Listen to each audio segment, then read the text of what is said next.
आता पावसाळा अगदी जोमात सुरू झालाय आणि पाऊस म्हणलं की आपल्या सगळ्यांच्या घरात एक कॉमन दृश्य पाहायला मिळतं. ते म्हणजे हॉलमध्ये, बेडरूममध्ये, फॅनच्या खाली सगळीकडे दोऱ्या बांधून वाळत घातलेले कपडे.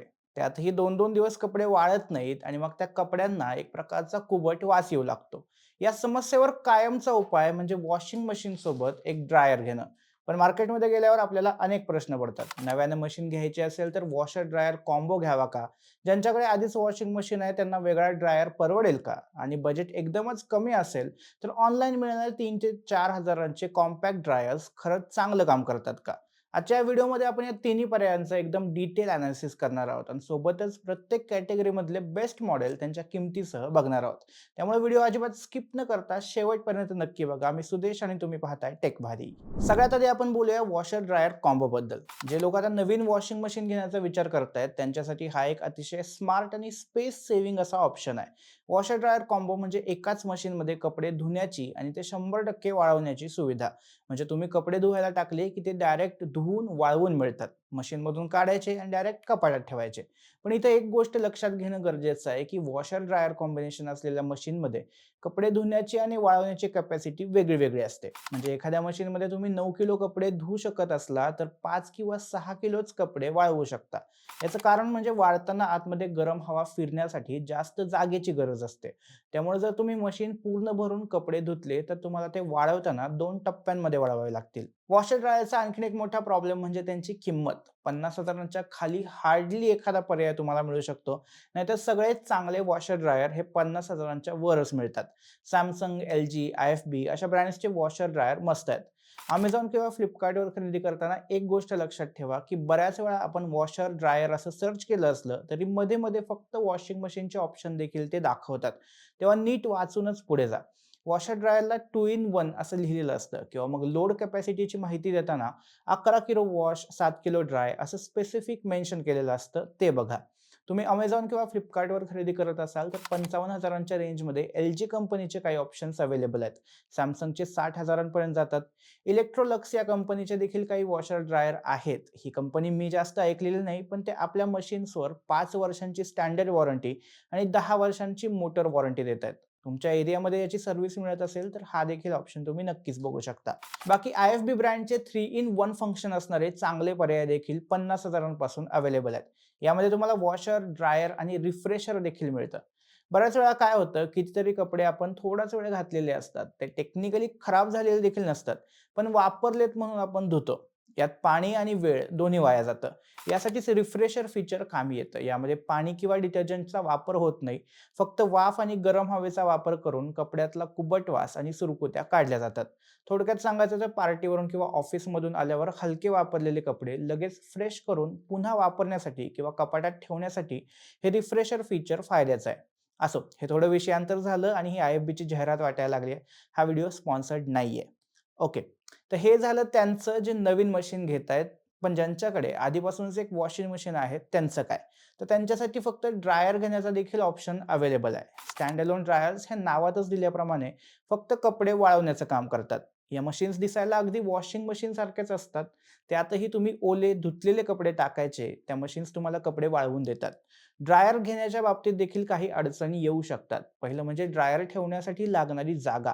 वॉशर ड्रायर एकत्र असेल तर वेगळ्या जागेची गरज नसते, पण आधीच आपली वॉशिंग मशीन असताना वेगळा ड्रायर ठेवण्यासाठी जागा करणं कितीतरी जणांना अवघड जाऊ शकतं. त्यातही एक चांगली गोष्ट म्हणजे जर तुमच्याकडे फ्रंट लोड वॉशिंग मशीन असेल, म्हणजे जसा दरवाजा समोरून उघडतो, तर तुम्ही त्या मशीनच्या वर ड्रायर ठेवू शकता. अर्थात आधी मशीनचं वजन आणि ड्रायरचं वजन चेक करावं लागतं. जर तुमच्याकडे टॉप लोड वॉशिंग मशीन असेल तर त्यावर मात्र तुम्ही अर्थातच ड्रायर ठेवू शकणार नाही. बजेटच्या बाबतीत म्हणाल तर साधारणपणे 20,000च्या आसपास ड्रायर्सच्या किमती सुरू होतात. या बजेटमध्ये तुम्हाला व्हेंटेड ड्रायर्स मिळू शकतात. यामध्ये तुम्हाला गरम हवा बाहेर फेकण्यासाठी एक पाईप खिडकीतून बाहेर काढावा लागतो. पाईपची कटकट नको असेल तर थोडं बजेट वाढवून तुम्ही कंडेन्सर ड्रायर घेऊ शकता. याचं बजेट 30-40,000पर्यंत जातं आणि त्याहीपेक्षा चांगला टंबल ड्रायर तुम्हाला 40 ते 50,000पर्यंत मिळू शकतो. खरं तर फक्त ड्रायर घ्यायचा असेल तर 20 ते 25,000 किंवा जास्तीत जास्त 30,000 रुपयांपर्यंत खर्च करणं ठीक आहे. त्यापेक्षा जास्त खर्च करायचाच असेल तर पहिलं वॉशिंग मशीन विकून डायरेक्ट वॉशर ड्रायर घेणं जास्त फायद्याचं ठरू शकतं. सध्या ऑनलाईन पाहिलं तर IFB ब्रँडचा 5.5 किलो क्षमतेचा ड्रायर साधारणपणे 23,000 मिळतोय. थोडं बजेट जास्त असेल तर इलेक्ट्रोलक्सचा 7.5 किलोचा फुल्ली ऑटोमॅटिक ड्रायर 36,000 मिळतोय आणि बॉशचा 8 किलोचा कंडेन्सर ड्रायर Amazonवर 50,000 दाखवत आहे. पण मी आधी सांगितलं तसं फक्त ड्रायरला 50,000 रुपये घालणं काही पटत नाही. बाकी 40,000-1,000 पर्यंत फक्त ड्रायर रिफ्रेशर असा एक कॉम्बो देखील अवेलेबल आहे. पण तुम्हाला त्याची गरज वाटत असेल तरच विचार करा, अन्यथा स्किप करू शकता. आता प्रश्न येतो त्या लोकांचा जे एकटे राहत आहेत किंवा मग ज्यांच्या घरात अगदी 2, 3 किंवा 4च लोक आहेत. घरात वॉशिंग मशीन आहे, ड्रायर ठेवायलाही जागा नाही आणि बजेट ही अगदी ड्रायरसाठी 20-25,000 रुपये खर्च करावेत एवढं नाहीये. तर त्यांच्यासाठी मार्केटमध्ये सध्या मोठ्या प्रमाणात कॉम्पॅक्ट किंवा पोर्टेबल ड्रायर्स अवेलेबल आहेत. हे ड्रायर खरंच उपयोगी ठरतात का असा प्रश्न जर तुम्हाला पडला असेल तर त्याचं उत्तर आहे हो. पण त्यासाठी खूप साऱ्या अटी लागू आहेत. हे छोटे ड्रायर्स एखाद्या फोल्डेबल कपाटासारखे किंवा झिप असलेल्या बॅगसारखे असतात. यामध्ये एका बाजूला एक PTC हीटर बसवलेला असतो.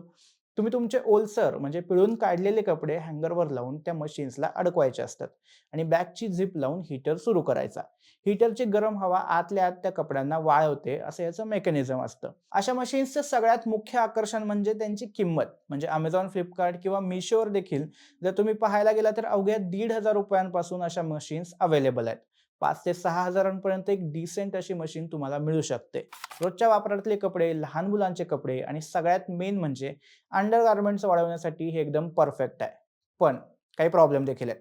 पहिलं म्हणजे यात तुम्ही जीन्स किंवा स्वेटर किंवा चादरी असे जड आणि मोठे कपडे नाही वाळवू शकत.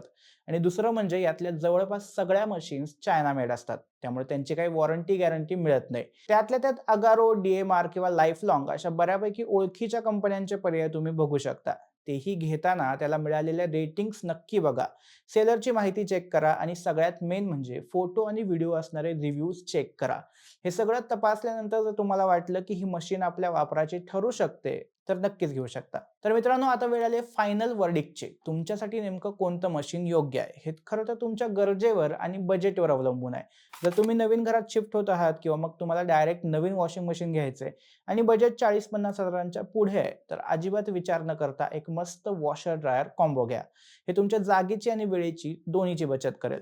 जर तुमच्याकडे आधीपासूनच एक चांगली वॉशिंग मशीन आहे, घरात थोडी जागा आहे आणि बजेट 20 ते 25,000 रुपये आहे, तर IFB सारखा स्टँड अलोन ड्रायर घेणं सगळ्यात जास्त फायद्याचं ठरतंय. आणि जर घरात जास्त जागाही नाही आणि बजेटही टाईट आहे, तर मग एक जुगाड म्हणून तुम्ही व्हायरल असलेले पोर्टेबल ड्रायर्स घेऊ शकता. पण आधी सांगितलं तसं रेटिंग्स आणि रिव्ह्यू चेक करून. बाकी ड्रायरवर खर्च हा उगाचच वाटत असेल तर एक गोष्ट लक्षात घ्या की ही वन टाईम इन्व्हेस्टमेंट आहे. कपडे न वाळण्याचा प्रॉब्लेम फक्त पावसाळ्यातच नाही तर हिवाळ्यात देखील जाणवतो आणि दरवर्षी जाणवतो. त्यामुळे नेहमीची कटकट टाळण्यासाठी एवढी वन टाईम इन्व्हेस्टमेंट तशी फायद्याचीच आहे. बाकी नेहमीप्रमाणे ठराविक मशीन्सच्या लिंक्स व्हिडिओमध्ये टॅग केलेलेच आहेत. तुम्हाला या 3 पैकी कोणता पर्याय जास्त भारी वाटला हे आम्हाला कमेंटमध्ये नक्की सांगा आणि टेक भारीच्या YouTube चॅनलला सबस्क्राईब करायला विसरू नका.